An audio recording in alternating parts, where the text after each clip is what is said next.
What if saving the world meant committing a sin? Chapters 21 and 22 change everything. Tsurugi chooses not to win, because victory would mean becoming someone he can't live with. Dabura unlocks domain expansion only hours after learning RCT. And Yuji doesn't just defeat Mahito, he dismantles him effortlessly. But the real turning point isn't the fight, it's the plan. A plan to erase cursed spirits forever by reshaping human souls. Even Yuji calls it wrong. A great sin, and yet, he agrees to do it anyway. Let's break down chapters 21 and 22, the decision that could change Modulo forever. The chapter begins with a flashback from Tsurugi's perspective. We see Tsurugi training with his grandmother, Maki Zenin. Maki looks at him and says, "You're a lot like me, Tsurugi." He asks, "Really?" And she replies, "Yes, your losses give you strength, but that strength is a double-edged sword, so be careful. In your search for power, don't lose something you never needed to lose in the first place." This hits hard. We know why Maki is saying this. When Maki awakens, she lost Mai in the process. Now, in this flashback, it becomes clear that Maki is referring to Mai. She says that Mai's sacrifice is the reason she became so powerful. But then she questions herself. Did she really need to become that powerful? Even after all this time, she still remembers Mai. She still questions whether the power she gained through Mai's sacrifice was truly necessary. If Mai hadn't died, maybe they would have found another way. Maki admits that this is just a fantasy now, but she still imagines a future where Mai is alive beside her. We learn that not a single day has passed where Maki hasn't thought about Mai, and during this flashback, Maki's crying. Young Tsurugi sees her crying and says, "Grandma, don't cry," and that's where the flashback ends. We return to the present fight. Maru's third eye is crying, mirroring Maki's tears.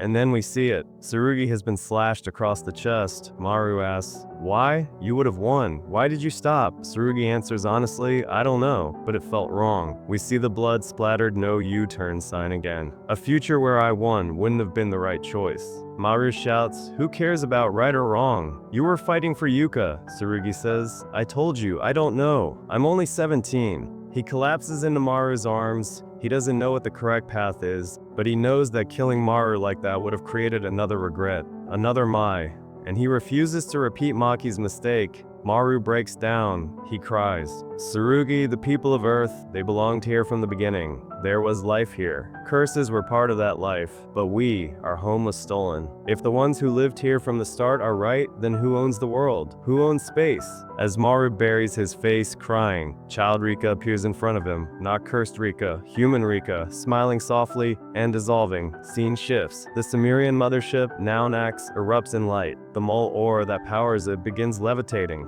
Inside, the ancient Kalayan opens its third eye. Something is happening. Back to Dabura. He senses Maru. He understands something. He looks at the spaceship behind him and says, "Am I meant to create a barrier like this?" He begins channeling his cursed technique reversal. He wonders, does this technique already exist on Earth? Then he notices Maharaga's wheel spinning violently. What are you adapting to now? Not just my cursed energy. Are you adapting to existence itself? And then, Dabura smiles. "I'm glad I found someone even quieter than me. Someone I can finally talk to." He clasps his hands. And says it. Domain expansion. His domain unfolds. Otherworld between darkness and light. Reverse transcendence. And this happens only hours after he learned RCT. Dabura just entered top-tier territory. We immediately cut to Yuji. He's suddenly inside Non-X. Standing beside Maru. In front of the ancient Kalian, he asks, "Is that a Kalian?" Maru nods. "You know about them?" Yuji replies, "Todo explained it." "Yes, Todo is alive. Confirmed." Maru explains,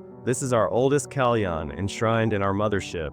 Yuji replies, "It definitely does resemble a cursed spirit. So why did you ask me to come here?" Maru explains that his technique brought Yuji here. His technique determined that Yuji is the most suitable person. Yuji asks, "For what?"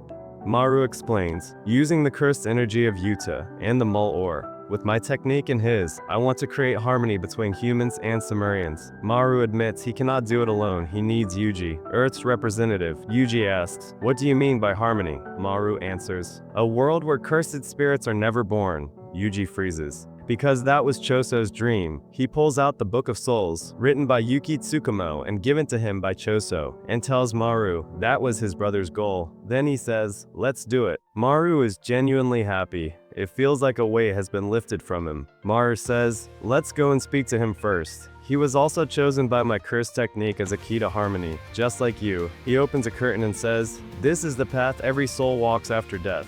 Yuji laughs. That's a face I haven't seen in a while. Mahito appears. Mahito says, "You're late, Yuji. What took you so long? I've been waiting. I had to wait until you were dead to see you again. How did you die?" Then he realizes. "Wait, you're not dead," Yuji calmly says. "Nope, I was just summoned here." Mahito's excitement turns into fear. He stumbles backward. "But why? I've been waiting here all this time?" Yuji and Maru stand over him. Maru says, "Let's begin," and the chapter ends. Chapter 22 continues without hesitation. Yuji is standing in front of Mahito. He already understands Maru's plan. He lays it out clearly. Use the spaceship's malore. Use Yuta's cursed energy. Boost Mahito's idol transfiguration. And reshape Japanese souls so cursed spirits are no longer born. Yuji looks at Maru and asks, "Can you actually do that?" Maru answers, "Yes, if you allow it." But Yuji immediately points out the obvious. Mahito is not the obedient type. He won't cooperate willingly.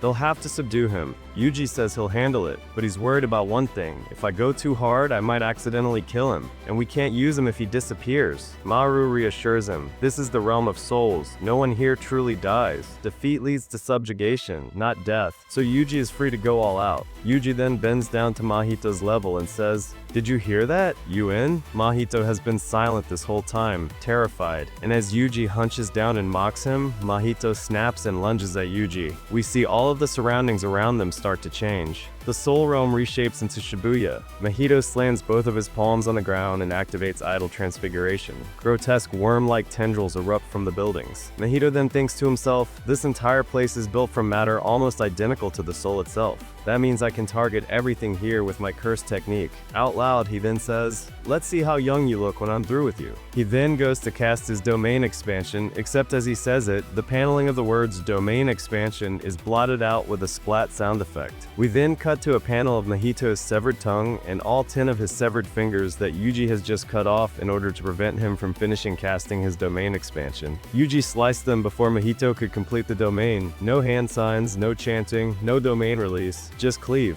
And it happened instantly. We then get one of the most insane double spreads of Yuji cubing everything in this area. Everything in the entirety of this soul Shibuya that Mahito has created with the environment here. And Yuji did it without a domain, without hand signs, without chanting, and with his hands still in his pockets. Mahito himself is shredded into multiple pieces. Yuji walks calmly toward him. Everything around him remains suspended in cubes. He looks at Mahito's divided face and says, "Were you always this weak?" The disrespect is unreal, and then he uses his thumb to flick one of Mahito's head sections toward Maru. Maru catches it and says, "Sorry, but we're going to use you now." Then he starts channeling his power, and Mahito's head transforms into orbs of energy. As this is happening, Maru notices that Yuji has gone quiet and contemplative. He asks, "What's wrong?" Yuji says, "Nothing. I was just a little concerned that he may have been messing with my friends who have passed away." Maru says, "There's no need to worry. Normally, souls can't interfere with each other to that extent here." Yuji says, "Wait, what?" Maru says,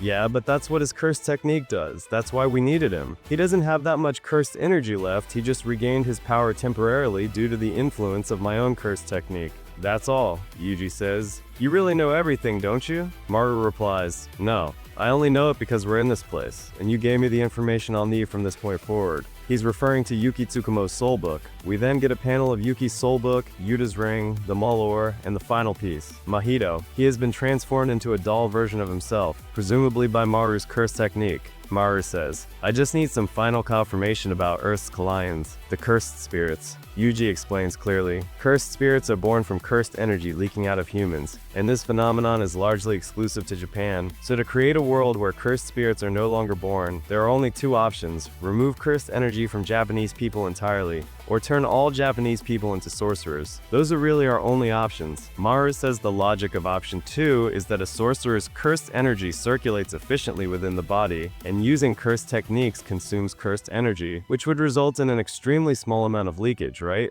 Yuji says, "Yep." Yuji thinks to himself, did he already learn the contents of Tsukumo's secret notebook? That's handy. So maybe Maru absorbed the information by touching it, by using his technique on it, because he clearly didn't have time to actually read it. Maru continues and says he doesn't think option 2 can work. Damage caused by cursed spirits would just be replaced by damage from cursed users. And as for option 1, wouldn't we just end up creating more physically gifted people like Tsurugi? It's equally possible that people like him would be evil too. Yuji responds, "Yeah, but that usually only happens with extreme innate potential." Maru says, Then we'll proceed with option 1, eliminating cursed energy from both the Japanese and the Sumerians. Is that okay with you? Yuji says, cursed spirits aren't born from the Sumerians in the first place, right? Maru says, if we only eliminate cursed energy from Earthlings, it'll just create new conflict later. Yuji says, yeah, that's true. Yuji then asks, what are your thoughts on what we're about to do here? Maru says, for me, it's atonement. We've caused lots of trouble for Earth, so at the very least, I just want everyone to think that us meeting made the world a better place. Yuji says, listen, I'm not denying how you feel, and parts of it are correct, but what we're about to do is a great sin. Maru is shocked.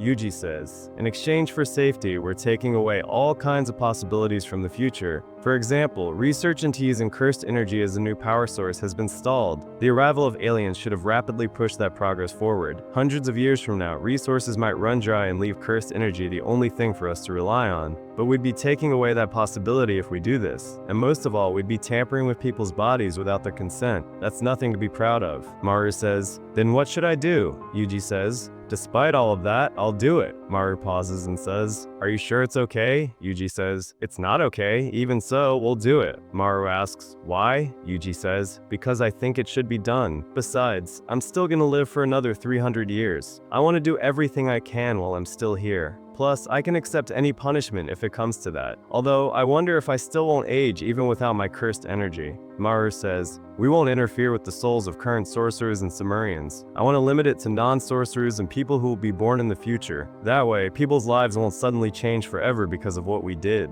Yuji says, alright, so the cursed spirits are next. Maru says, right, the cursed spirits that exist now are… Yuji interrupts, no wait, not like that. Even if you eliminate cursed energy from the Japanese, cursed spirits will probably still be born. Maru freezes. Huh? And that's where chapters 21 and 22 leave us. Not with a bigger explosion, but with a decision that could reshape the world. Tsurugi refused a victory he'd regret. Dabura entered God-tier territory, and Yuji chose to carry a sin for the future. If this plan works, curses disappear forever. If it fails, the cost could be catastrophic. And let's not ignore what we just saw. Yuji didn't just beat Mahito, he overwhelmed him. He severed his fingers and tongue before the domain could activate. He cubed a soul-constructed Shibuya with pure dismantle. That's Sukuna level precision and Gojo level control. And right now, he might be operating beyond both, not just in power, but in mastery. Let me know what you think. Has Yuji officially surpassed Gojo and Sukuna? Or are we about to see the cost of power at this level? And I'll see you in the next breakdown.